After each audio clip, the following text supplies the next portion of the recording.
You mentioned a very interesting concept about undue arbitrage.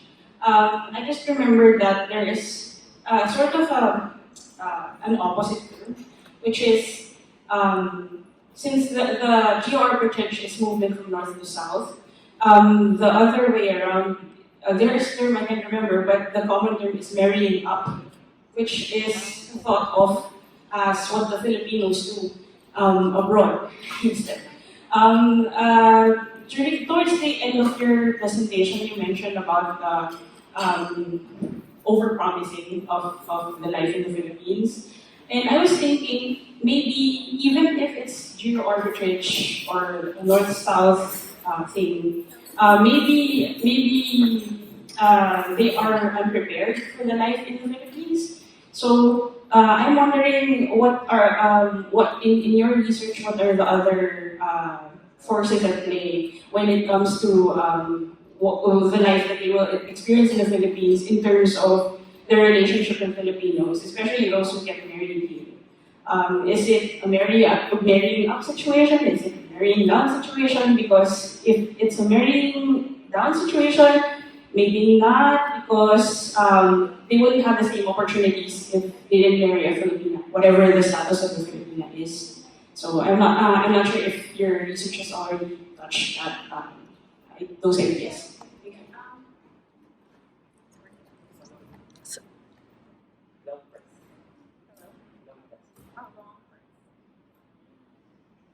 Is that long enough? Yeah. Okay. Yeah. It's working. Thank you for that question. I mentioned in my study about the imaginary, right? So that's part of that. So the knowledge that they have about the Philippines and the people in the destination society is produced and co-produced, not by realities, but by different actors like media, the governments, brochures, for example, and their own interpretation, because I treat migrants with active agency. They can decide for themselves. Gone are the days that they are forced. You know, the uniqueness of the contemporary migration is that the ability of people to move and decide if they want to move, especially people from a developed country. So the assumption that they will have a better life here is, if you want to call it marrying up, I suppose that is possible. I did not interview anyone married to Filipinas here. I suppose I should include that, but I don't have time to do that. Yes, but I recognize that I should. If they have business here and they can maintain a quality of life, they wouldn't call it marrying up, but bettering or maintaining a quality of life, especially for the retirees, for those who think that they will have a new life here, right? But there are many challenges that they encounter, mentioned by Sir here. For example, those unmet expectations, which basically come from their linguistic barriers and the cultural incompetencies. They cannot establish a very deep friendship with Filipinos. Their concept of friendship is very different from our concept of friendship. They want, like, anytime they can hang out with their friends, but Filipinos are very family-oriented. You hang out with your family. You don't spend so much time with your friends, but we do. But it has a different cultural norm surrounding relationships or even business, right?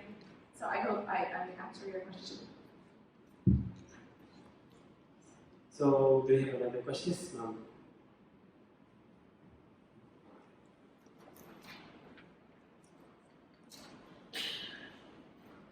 Hi, I'm Gina Borinaga. I'm from the Philippine Korean Fellows Association.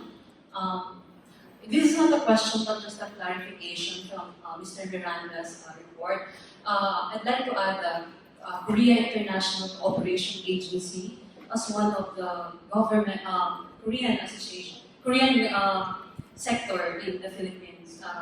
COITA is it is a non-government organization for official development assistance to enhance they're giving grant aids, and I'm one of the COITA scholars. So it has been existing since 1991, and out of that gratitude, since we are COITA scholars, we formed an alumni association. It's called Philippine Koika Fellows Association. So we are fully funded by Koika to re-echo our learnings, what we learned from Korea. So that's it. Thank you. Thank you very much, ma'am, for the clarification. Well, actually, I was able to check on PhilConfas through the KCCP. I believe that PhilConfas also partnering with KCCP in terms of scholarship opportunities for Philippine students. So, from what I know, from when I met Mr. Whiteley, the president of KCCP, what PhilConfas does is that they do the recommendations for Filipino scholars throughout the country, and they are supported by KCCP for their scholarships. Thank you for the clarification.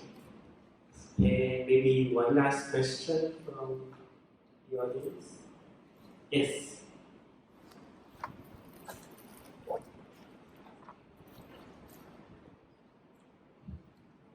Yes, my name is Eric Estrano from the Miranda School of Business in Diliman.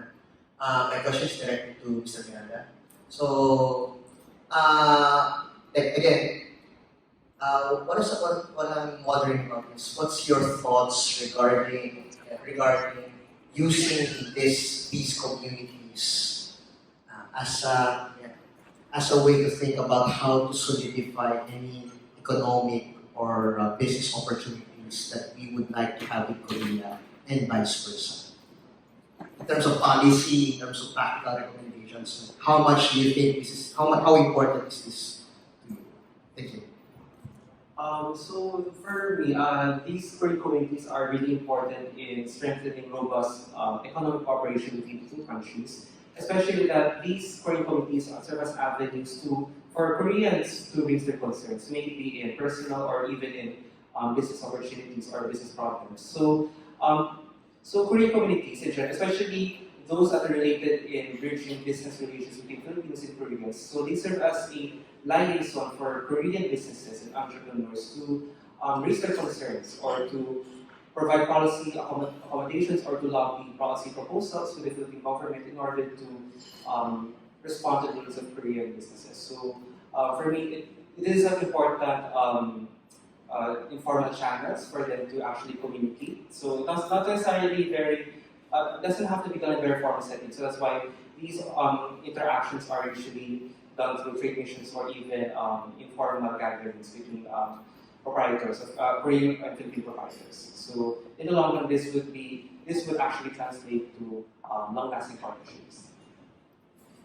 So maybe one last question from the audience or comment. So yes, I guess that concludes our open forum. We encourage everyone to contact our presenters because you have their contact details in the conference booklet. So if you have concerns or you want to collaborate, so we encourage you to kindly connect with our presenters so to maybe develop some more about these topics that have been presented this afternoon. So